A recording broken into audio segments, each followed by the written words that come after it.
तर नमस्कार मित्रांनो, कसे आहात तुम्ही सर्वजण. तर तुम्ही थंबनेल तर बघितलं की थंबनेलमध्ये तुम्हाला समजलेलं आहे की या व्हिडिओचं नक्की टॉपिक काय आहे. आणि हो, तुम्ही याच्या आधीचा जर व्हिडिओ बघितला असेल जो की मी रमजान ईदच्या रिलेटेड टाकला होता, तर तो व्हिडिओही तुम्ही बघितला नसेल तर नक्की बघून घ्या, कारण तो व्हिडिओ बघितल्याशिवाय तुम्हाला हा व्हिडिओ समजणार नाही. तर आपण स्टोरीला सुरुवात करूया. त्याच्या आधी आपण तुम्ही प्रत्येक व्हिडिओमध्ये, प्रत्येक ब्लॉगमध्ये तुम्ही बघत असाल की मी प्रत्येक व्हिडिओमध्ये एक रेसिपी ॲड करत आहे, जेणेकरून की अशी रेसिपी जे आपले डेली रुटीनमध्ये किंवा सकाळी नाश्त्यासाठी आपण झटपट बनवू शकतो. तर आधी ती रेसिपी तुम्ही बघून घ्या, त्यानंतर आपण मेन मुद्द्यावर येऊया. आज तुम्हाला पनीर चॉप रेसिपी बनवून दाखवणार आहे. ही रेसिपी खूपच सोपी आहे, खास करून जे नॉनव्हेज खात नाही त्यांच्यासाठी तर खूपच छान आहे. तर चला मी तुम्हाला सांगते रेसिपी कशी बनवायची. तर सगळ्यात आधी आपल्याला पनीर घ्यायचं आहे आणि पनीरचे छोटे छोटे स्लाइस बनवायचे आहे व एका स्लाइसचे 3 तुकडे होतील असे कट करायचे आहे. त्याच्यानंतर आपण त्याला एका बाउल मध्ये टाकूया. त्यानंतर आपण त्यामध्ये आलं लसणाची पेस्ट टाकूया व त्यामध्ये मी टिक्का मसाला टाकत आहे. त्यामध्ये 1 चमचा मी दही टाकत आहे. यामध्ये मी अर्धा लिंबू पिळत आहे. यामध्ये मी आता कस्तुरी मेथी ऍड करत आहे व घरामधली घरगुती बनवलेली चटणी मी यामध्ये ऍड करत आहे व यामध्ये थोडीशी मी धना पावडर ऍड करत आहे व चव येण्यासाठी थोडंसं मीठ टाकत आहे. तर आता याला चांगल्या प्रकारे मिक्स करून घ्यायचं, कारण की त्याच्यामध्ये सगळा मसाला मिक्स होण्यासाठी. ही रेसिपी तुम्ही सकाळी नाश्त्यासाठी पण बनवू शकतात. हे सुरूच आहे तोपर्यंत मी Agaro marvel oven toaster griller preheat वर लावते. आणि हो, हे खाली खराब नाही हो यासाठी अल्युमिनियमचा पेपर मी खाली टाकत आहे व याला मी 200 डिग्री सेल्सिअस वर ठेवत आहे. ड्युअल हीटर वरती मी सेट करत आहे आणि 10 मिनिटाचं टायमिंग मी लावत आहे. टायमर सेट केल्यानंतर ओव्हन मध्ये लाईट लागली आहे. तर चला तोपर्यंत आपण चॉप्स मध्ये पनीर टाकूया व यामध्ये मी शिमला मिरची टाकत आहे. छोटे छोटे कट करून घेतले आणि यामध्ये मी पनीर मध्ये ऍड करत आहे, ज्याच्याने टेस्ट खूप छान लागते. तर अशा प्रमाणे आपली पनीर चॉप्स रेडी आहे. तर याला आपण बटर लावून घेऊया. तर बटर चांगल्या प्रकारे लावून घ्या, कारण की याच्याने खूप छान टेस्ट येते. याला आपण ओव्हन मध्ये बेकिंग ट्रे मध्येच ठेवणार आहोत. तर चला, ओटीजी प्री हीट झालेला आहे, तर बेकिंग ट्रे ला आपण ओटीजी मध्ये ठेवूया. तर याला 200 डिग्री सेल्सिअस वर मी ठेवत आहे व टायमर मी 20 मिनिटावर लावत आहे. तर तुम्ही बघू शकता ओटीजीने त्याचं काम सुरू केलं. तोपर्यंत त्यासोबत खाण्यासाठी मी पुदिन्याची चटणी बनवत आहे. त्यासाठी मी 6 मिरच्या घेतल्या आहे व त्यामध्ये थोडीशी आलं लसणाची पेस्ट टाकत आहे व पुदिना टाकत आहे व त्यामध्ये चवीप्रमाणे मीठ टाकत आहे व याला मिक्सर मध्ये बारीक करून घेऊया. तर तुम्ही बघू शकता किती चांगल्या प्रकारे पनीर टिक्का तयार होत आहे. तर आपला पनीर टिक्का रेडी आहे व किती चांगल्या प्रकारे हा तयार झाला आहे. तर याला मी एका प्लेट मध्ये काढून घेत आहे. तर हे अजून छान प्रकारे लागो यासाठी याच्यामध्ये मी चाट मसाला टाकत आहे. तर तुम्हालाही असे रेसिपी झटपट बनवायचे असतील आणि मन असेल की ओटीजी येऊन मागवा, तर याची लिंक मी या व्हिडिओच्या खाली डिस्क्रिप्शन बॉक्स मध्ये दिलेली आहे. तिथे जा आणि क्लिक करा आणि तुम्ही पण बाय करू शकतात. आणि हो, तुम्ही पण ही रेसिपी बनवल्यानंतर कमेंट करायला विसरू नका. तर मित्रांनो, या व्हिडिओची सुरुवात करण्याआधी मी आधीच सांगतो की हा व्हिडिओ त्यांच्यासाठी स्पेशल आहे जे आता नवीन नवीन पालक बनत आहेत किंवा बनण्याचा विचार करत आहेत. म्हणजे ज्यांच्या डोक्यामध्ये आहे की आपण आता बेबीसाठी प्रिपेअर्ड आहोत, तर त्यांच्यासाठी हा व्हिडिओ राहणार आहे. कारण मी सुद्धा एक नवीन पालक आहे. मला असा एक्सपिरियन्स आला नव्हता. भरपूर जण हा व्हिडिओ बघत असणारे पण असे असतील की ज्यांचे मुले मोठी झाले असतील, तेही बघत असतील, तर त्यांनीही त्यांचा अनुभव मी सांगितल्याप्रमाणे त्यांनी त्यांचा अनुभव या कमेंट बॉक्समध्ये नक्की शेअर करावा, जेणेकरून जे नवीन पालक आहेत त्यांना त्याबद्दल अजून डीपली माहिती मिळावी. तर चला आपण स्टोरीसाठी सुरुवात करूया. तर मित्रांनो, आम्ही ऑलरेडी खूप थकलेलो होतो आणि आम्ही दर्गेवरून आलेलो होतो. दर्गेवरून आल्यानंतर मी बाळाला घेतलं आणि डायरेक्टली मी दिलं सणाच्या मम्मीकडे. मम्मींनी त्याचं संगोपन म्हणजे त्यांच्याजवळच असतो तो, तर त्यांच्याजवळच तो होता. त्याच्यानंतर मी आलो. मला खूप अशी चक्कर येत होती, त्याच्यामुळे मी सगळ्यात आधी कपडे चेंज केले, फ्रेश झालो आणि मी झोपून घेतलं. त्याच्यानंतर सनाई खूप थकलेले होते, त्यामुळे त्यांनी सुद्धा मम्मीकडे दिलेलं आहे आता, तर मी पण आता झोपून घेते या उद्देशानं तेही झोपून गेले. तर मम्मींना भूक लागली होती. आता सना झोपली, मी झोपलोय, त्याच्यामुळे ती उठवणार कोणाला? त्याच्यामुळे त्यांनी काय केलं, बाळ खेळत होतं त्याच्यामुळे बाळाला तिथं ठेवून दिलं. ठेवल्यानंतर ते जेवायला बसले आणि बाळाला जोरामध्ये ठसका आला. ठसका आला तर त्याही गोष्टीकडे त्यांनी हे केलं नाही, कारण आता बाळ नवीन असं शिकलंय की मुठ्ठ्या चोपतोय, म्हणजे असं मुठ्ठी घेतोय आणि तो तोंडामध्ये घालतोय. हे त्यांनी आता नवीन सुरुवात केलेली होती. तर त्यांना वाटलं की असं तोंडामध्ये तो हे करत असेल, त्याच्यामुळे त्याला ठसका लागलेला असेल. मग त्याच्यानंतर असं झालं. मी तर झोपलेलो होतो. मग त्याच्यानंतर सना उठले. सनाने बघितलं तर त्याच्या हातामध्ये एक अंगठी नव्हती. जेणेकरून आम्ही दर्ग्याला गेलो होतो त्यावेळेस त्याला हातामध्ये 3 अंगठ्या घातलेल्या होत्या. पण त्याच्यामध्ये फक्त त्याच्या बोटांमध्ये 2च अंगठ्या होत्या. म्हणजे एक अंगठी गायब होती. त्याच्यानंतर तिथे उपस्थित होता आपल्या शाकीर मामांचा मोठा मुलगा आसिम. तर त्याने काय केलं, त्याने पटकन तो म्हणला की जर ही नरड्यामध्ये गेली असेल तर आपण ते बघू शकतो. तर त्याच्यासाठी त्याने काय केलं, मोबाईलमध्ये एक्सरेचा ॲप्लिकेशन घेतलं. आता त्याने एक्सरेचं ॲप्लिकेशन 3-4 ॲप्लिकेशन घेतले. प्रत्येकमध्ये ट्राय केलं, पण काही 2-3 मध्ये असाच टाईम वेस्ट झाला. म्हणजे त्याच्यामध्ये रिझल्ट येत नव्हता. मग त्याच्यानंतर त्याने एक असं ॲप्लिकेशन घेतलं ज्याच्यामध्ये त्याच्या गळ्याच्या इथे अंगठी आहे असं ते दिसून आलं. असं दिसून आल्याबरोबर सणाला त्याने दाखवलं. तो म्हटला की असं असं झालेलं आहे. त्याच्यानंतर मम्मी सणा माझ्याकडे आले, मला उठवलं. मी आहे तसाच होतो, मी असाच बरमोड्यावरच होतो. मी बनियन घातलेला होता, टी शर्ट सुद्धा घातलेला नव्हता. मी पटकन टी शर्ट घातला, मला सांगितलं असं असं झालं. आसिमने मला सुद्धा तो फोटो दाखवला. त्याच्यामध्ये तर 3 रिंग दिसत होते. त्याच्यामुळे तर मी तर घाबरून गेलो. मी तर विचारलं पण नाही त्यांना की नक्की 1 खाल्ली की 2 खाल्ली की 3 खाल्लेत. मग त्याच्यानंतर आम्ही पटकन गाडीमध्ये बसलो आणि त्याला घेऊन गेलो हॉस्पिटलमध्ये. तर आम्ही तिथे गेल्यानंतर तिथे डॉक्टर उपस्थित नव्हते. आम्ही तिथे त्यांचे असिस्टंट होते. त्यांना आम्ही सांगितलं की असं असं इमर्जन्सी आहे, तर तुम्ही डॉक्टरांना लवकरात लवकर बोलवून घ्या. असे आपले डॉक्टर जे आहेत ते डॉक्टर आपल्याला व्हॉट्सॲपला कंटिन्यू सपोर्ट करतात. म्हणजे त्यांना काही जरी व्हॉट्सॲपला टाकलं, मेसेज टाकला की असं होतंय तसं होतंय, तर ते त्यावर चांगल्या प्रकारे गायडन्स करतात. तर ते डॉक्टर खूप बेस्ट आहेत. तर त्याच्यानंतर आम्ही तिथे सांगितल्यानंतर त्यांनी फोन लावून सरांना बोलवून घेतलं. पण तोपर्यंत सणाला सुधरत नव्हतं नक्की काय अटकली आहे की नाही काय, कारण मोबाईलवर एक्सरे निघतच नाही. हा हे डोक्यामध्ये आमच्या फिट होतं. मग त्याच्यामुळे आम्ही काय केलं, आम्ही म्हटलं की नाही चला आपण एक नाही एक्सरे काढून घेऊया. मग त्याच्यानंतर आम्ही काय केलं, बाळाला त्यांच्या बाजूलाच एक सोनोग्राफीचं एक हे आहे, क्लिनिक आहे. त्याच्यामध्ये आम्ही त्यांना घेऊन गेलो. त्यांना सांगितलं की असं असं त्याने हे केलेलं आहे. त्याच्या पोटामध्ये अंगठी आहे की नाही ते फक्त चेक करायचं आहे. मग त्यांनी लगेचच्या लगेच ते म्हटले की बाळाला झोपवायला लागेल. आता बाळ तर झोपलं नव्हतं. का? तर त्याने दूध पिलं नव्हतं. कारण आम्हाला भीती वाटत होती की जर दूध पाजलं तर ती अंगठी अटकू नाही कुठं. कारण ऑलरेडी आम्हाला असा डाऊटच होता की अंगठी त्याच्या गळ्यामध्येच गेलेली आहे. कारण आम्ही भरपूर शोधली अंगठी, तर आम्हाला भेटलीच नाही. त्याच्यामुळे आम्हाला फुल माहीत होतं की नाही हा अशी अंगठी याने खाल्लेली. मग त्याच्यानंतर ज्यावेळेस त्याची सोनोग्राफी केली तर त्यावेळेस त्याच्या इथे एक्सरेमध्ये ती अंगठी इथं दिसून आली. पहिल्यांदा तो खूप हालत होता. त्याच्यामुळे त्यांना 2 अंगठ्या दिसल्या. मग त्यांनी आम्हाला न सांगता अजून एकदा पुन्हा त्यांच्याकडून सोनोग्राफी केली. तर त्याच्यामध्ये 1 अंगठी दिसली. मग त्यांनी सणाला न सांगता मला एका बाजूला घेतलं आणि मला सांगितलं की असं असं बाळाच्या पोटामध्ये अंगठी आहे. बाळाच्या पोटामध्ये म्हणजे ती अंगठी ज्यावेळेस आसिमने काढलं होतं त्यावेळेस इथे होती. पण ज्यावेळेस त्यांनी काढलं तर ती पोचलेली होती आपल्या पोटाच्या लहान आतडीमध्ये. म्हणजे एक गोष्ट चांगली होती की ती अंगठी आधीमधी न अटकता तर ती अंगठी डायरेक्ट गेली होती बाळाच्या जठरामध्ये. लहान आतडीच्या तिथे ती अंगठी पोचलेली होती. म्हणजे की घाबरायचं काही कारण नव्हतं. पण बाळाच्या पोटामध्ये अंगठी गेली त्याच्यामुळे सगळेजण आम्ही व्हायबल झालेलो होतो. मग त्याच्यानंतर आम्ही तिथे एक्सरे येईपर्यंत आम्ही तिथे बाहेर बसलो. त्यानंतर लगेच सर आले. सर आल्यानंतर आम्ही त्यांना दाखवलं. तर सरांनी सांगितलं की घाबरायचं काही टेन्शन नाही आहे. त्यांनी मेडिसिन वगैरे लिहून दिले आपल्याला. मग त्याच्यानंतर आपण ते मेडिसिन वगैरे घेऊन बाळाला घरी घेऊन आलो. तर घरी आल्यानंतर जवळजवळ 1 दिवस गेला. त्याला टॉयलेटला त्रास होत होता. का तर ती पोटामध्ये आता कशी ॲक्शन करत होती ती रिंग, ते आपल्याला काही माहीत नाही.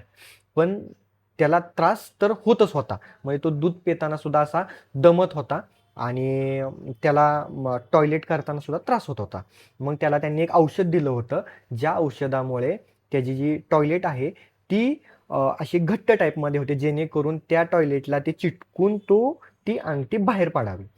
एक दिवस पूर्ण निघून गेला. आम्ही तुम्हाला सांगतो रात्रीच्या 12-1 वाजेपर्यंत शाकीर मामासुद्धा रात्रीच्या 12-1 वाजेपर्यंत बाळासोबत खेळत बसले होते. सगळेजण टोटल आम्ही सगळेजण व्हायबल झालो होतो की बाळाची अंगठी कधी बाहेर येते. सगळे कामधंदे सगळे स्टॉप झाले होते सगळ्यांचेच. कोणीच असं नव्हतं की कोणी कामधंदे त्याचे करत होतं. सगळे असे बसले होते की बाळाच्या पोटातून अंगठी कधी यावी. मग त्याच्यानंतर असा विषय झाला की दुसरा दिवस आला. दुसऱ्या दिवसानंतर सुद्धा त्याच्या पोटातून काय अंगठी येतच नव्हती. त्याला 48 तासामध्ये त्याला 3 वेळा टॉयलेट झाली आणि तिन्ही वेळा त्याची अंगठी बाहेर आली नाही. त्याच्यानंतर असं झालं की आम्हाला वाटलं की नाही आपण काय करूया अजून एकदा सोनोग्राफी करून घेऊया. तर मी सरांना व्हॉट्सअपला मेसेज टाकला. मी म्हटलं की सर असं असं आहे आणि आम्ही त्याला तर देत आहोत आणि 3 वेळा टॉयलेट झालेली आहे तरीसुद्धा त्याची अंगठी काही बाहेर आलेली नाही. तर सर म्हटले तुम्ही घाबरू नका. तुम्ही मी सांगितलंय त्या पद्धतीने तुम्ही ट्रीटमेंट जसं रेग्युलर तुम्ही दूध पाजता त्याची काळजी घेता त्या पद्धतीनं तुमचं सगळं चालून द्या. तुम्ही काळजीचं कारण अजिबात नाही. कारण जसं त्यांचं म्हणणं असं होतं जे सोनं असतं ते कसल्याही प्रकारचं विषबाधा पोटामध्ये शरीरामध्ये करत नाही. त्याच्यामुळे घाबरायची काहीच कारण नव्हती. तर त्याच्यामुळे आम्ही काय केलं आम्ही पण म्हणजे आज कितीही केलं तरी आज तो लहान बाळ आहे. तो आत्ताची फक्त 2.5 महिन्याचा आहे. तर आम्हाला खूप भीती वाटत होती की आज जर त्याच्या पोटामध्ये जर झालं निघली नाही तर मग काय करायचं. सणाची तर हालत पूर्ण खराब झाली होती. मग त्याच्यानंतर आम्ही डॉक्टरांवर विश्वास ठेवला. म्हटलं की नाही आपण ते म्हणतायत ना तर आपण त्या पद्धतीनं आपण थांबूया. पण आई आईच असते. त्याच्यामुळे सणाचा काही जीव राहत नव्हता. मग सणाने काय केलं सणा म्हटले नाही म्हटले आपण करूया. मी म्हटलं बरं ठीक आहे. आपण जर जायचंय ना तर सरांनी सांगितल्याप्रमाणे आपल्याला सरांनी 72 तास सांगितलेत. 72 तास सांगितल्यामुळे आपण काय करूया 72 तास कंप्लीट झाले की आपण जाऊया आणि सोनोग्राफी करूया. मग त्याच्या आधीच असं झालं की मला एका कामाने मला बाहेर जावं लागलं. बाहेर गेल्यानंतर मी ज्यावेळेस घरी आलो घराच्या बाहेरच होतो तेव्हाच मला सणाचा फोन आला की असं असं बाळाची अंगठी बाहेर आलेली आहे. तर तुम्ही पुढचा व्हिडिओ बघू शकता. तर बघा अशा प्रकारे अंगठी निघाली या. बघू जरा डोळे दाखवा डोळे बघू बघू बघू बघू बघू बघू. तर मी वरती गेलो. वरती गेल्यानंतर मी बघितलं तर मम्मी रडत होते सणा रडत होते आणि सणाच्या हातामध्ये बाळाची अंगठी होती. तर त्यांनी प्रयत्न असा केला की ती अंगठी निघायच्या आधीच यांनी बाळाचे पाय पकडले आणि ज्यावेळेस तो टॉयलेट करत होता त्यावेळेसच ती बाहेर थोडीशी दिसत होती तोपर्यंत त्यांनी हात घालून ती ओढून काढली. तर अशा प्रकारे ती अंगठी निघाली. कारण बाळाला इतका त्रास होत होता. त्यांनी सांगितलं बाळाला इतका त्रास होत होता की त्याला असं दम भरून येत होता की ज्यावेळेस तो टॉयलेट करत होता. तर खूप घाबरलेले होते. किती घाबरला होता सांगा तुम्ही मी जरा. तर खूप घाबरली होती. जोपर्यंत पोटात अंगठी होती तोपर्यंत मी रात्रभर झोपली नाही.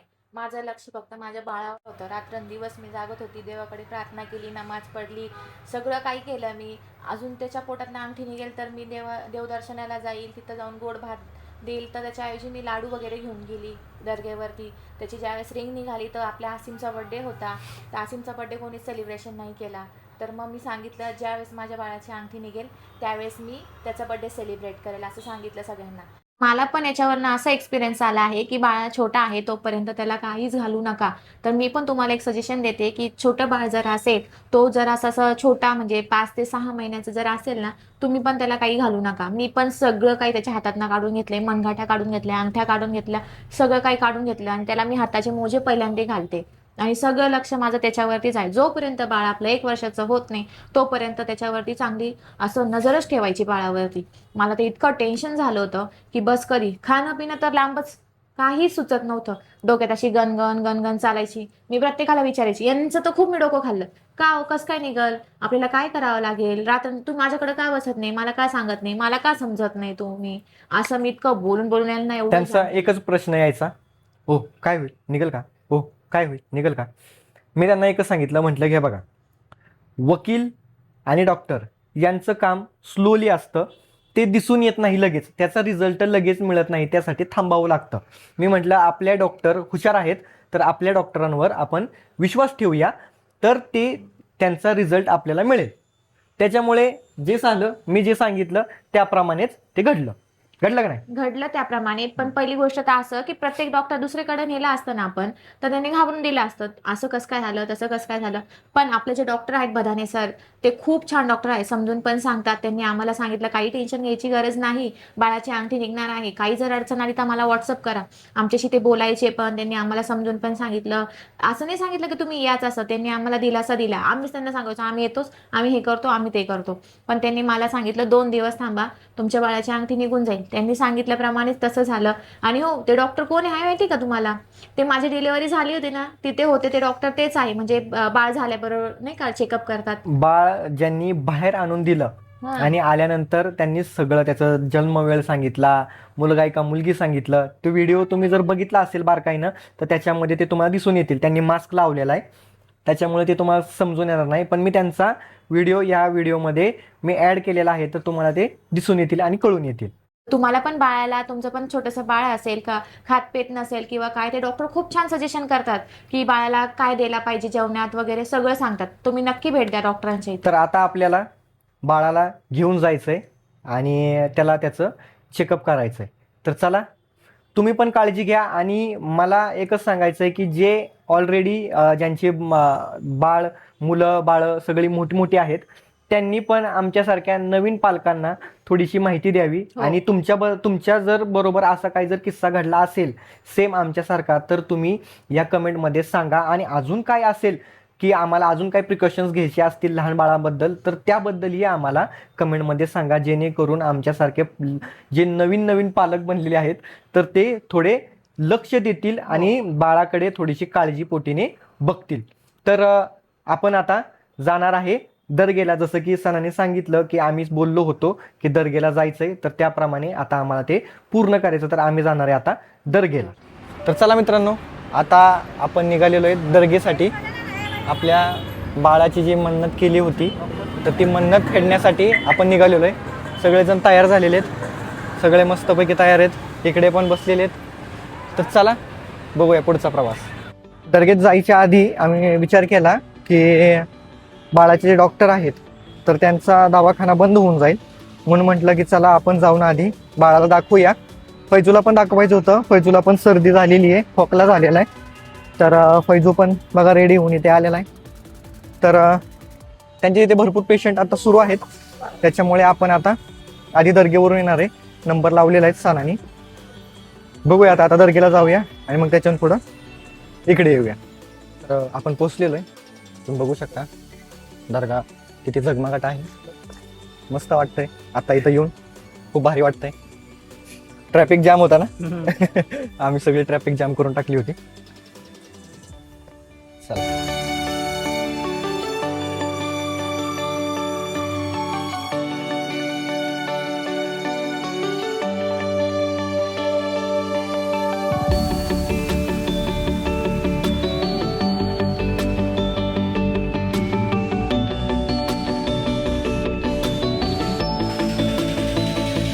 मित्रांनो, तुम्ही बघताय बाई, सगळे आम्ही बसले इथं खाली. बाळा रडायला लागलेला आहे.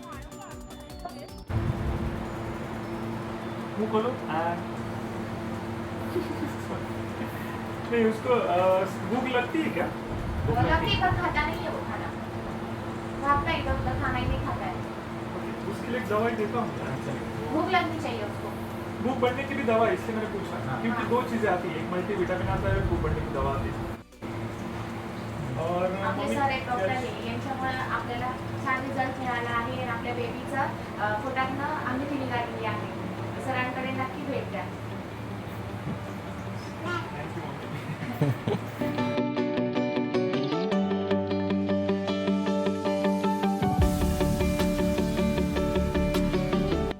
तर मित्रांनो, तुम्ही बघितलं डॉक्टर किती हुशार आहेत आणि यांच्या जवळ आहे ना भरपूर पेशंट असतात.